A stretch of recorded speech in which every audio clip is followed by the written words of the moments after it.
Hey everyone, L here, welcome back to the channel. In today's video, I'm going to change out an ignition coil for a Gravely zero turn mower. I'm going to get it done pretty quick, so y'all hang in there with me. Thought I'd give y'all a little closer look. This ignition coil is magnetic, so once you mount it and the flywheel spins, it generates voltage, which makes the engine fire, and also in turn will charge your battery for the electrical and everything. Let's get started.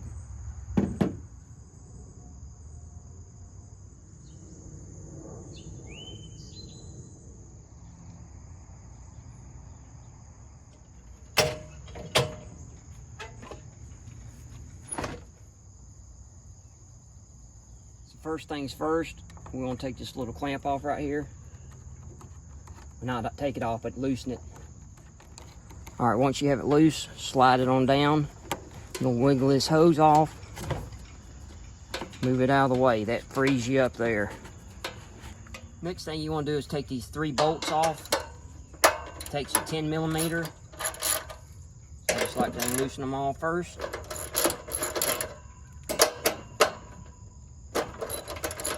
And then I'll take them off.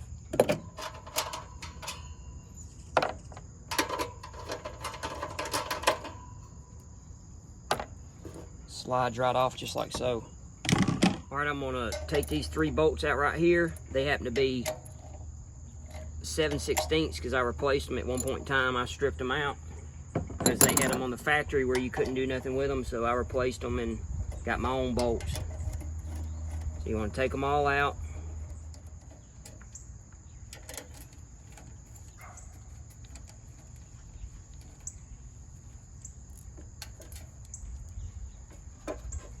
This lifts straight up.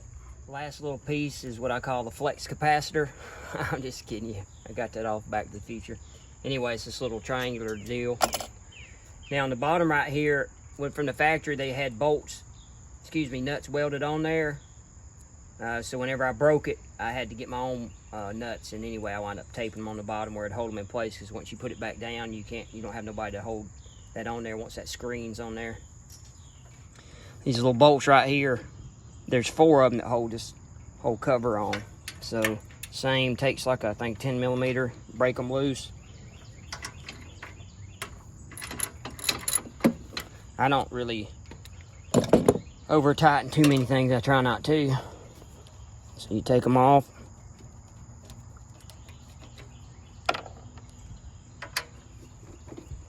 Trying to get out of the way where you can see.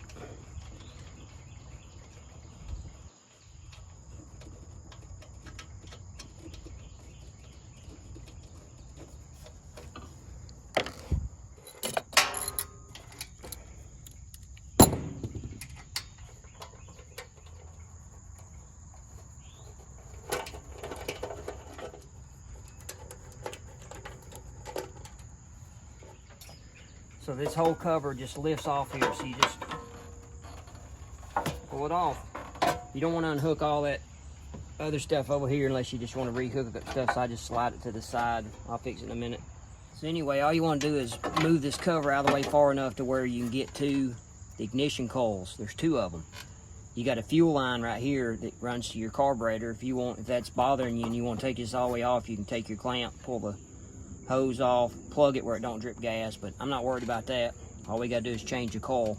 Eventually turn this flywheel, but I'll pick this up off of it in a minute.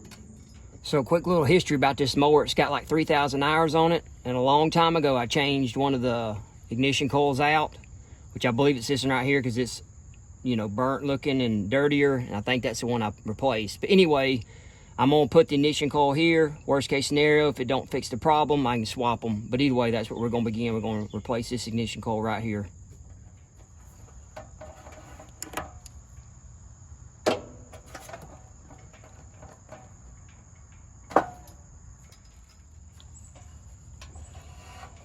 So I went ahead and took that fuel line off where you can really see it. So this flywheel will spin. When it's running, it makes compression, makes the motor run. I'm gonna bring you on this side and show you what we got to clear right here. So I don't know if you can see this, but there's a flat part on this flywheel. So when you come down through here, it goes right past the magneto right there, the coil spring. I'm gonna try to get an aerial view in just a minute of it. I don't know, I'm having a hard time with the camera. Anyway, when this flywheel spins, it's got to be able to clear. Okay, this is what I'm talking about. There's a flat spot on this flywheel. So whenever you spin it, see it coming right through there across the ignition coil. So what I do when I mount the new one on there, I take a business card, put it in between there, and that gaps it just enough. So when that goes by there, that generates the voltage. Now if you want to get professional, you can get you a feeler gauge and get the specs on it, mount it however many 1/1000ths of an inch, but I ain't never had any trouble the way I do it.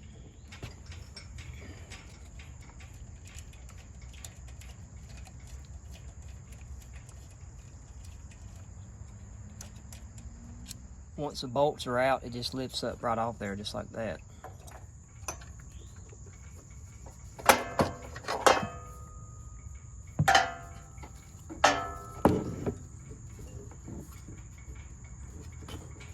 That's it.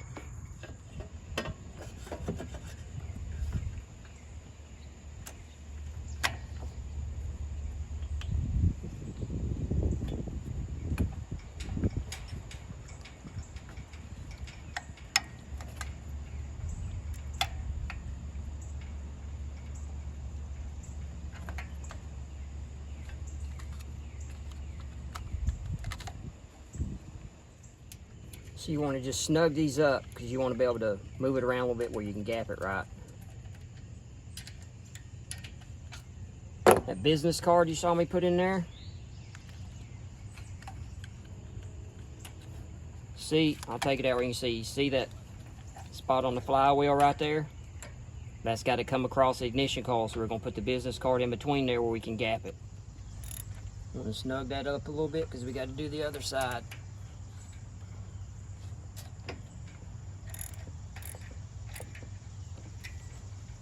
So ultimately, this is a goal. This little flat spot on the flywheel needs to slide through there and be gapped. I don't know if you can see that, but that's the best I can show you. These little things come right through there, and that's it. And the way I did that, like I said, is I used a business card.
All right, it's a moment of truth. Let's crank her up.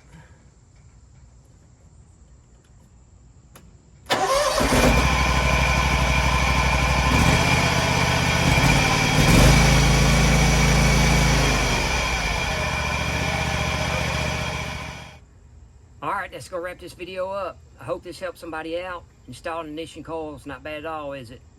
Hey, be sure to check out the rest of my channel. I got tons of video, tons of content. Please like and subscribe to the channel. Tell your friends about me if you like what you see. I hope everybody has a great week. God bless each and everybody out there. And this is Strickland saying so long, everybody, from the Peach State of Georgia.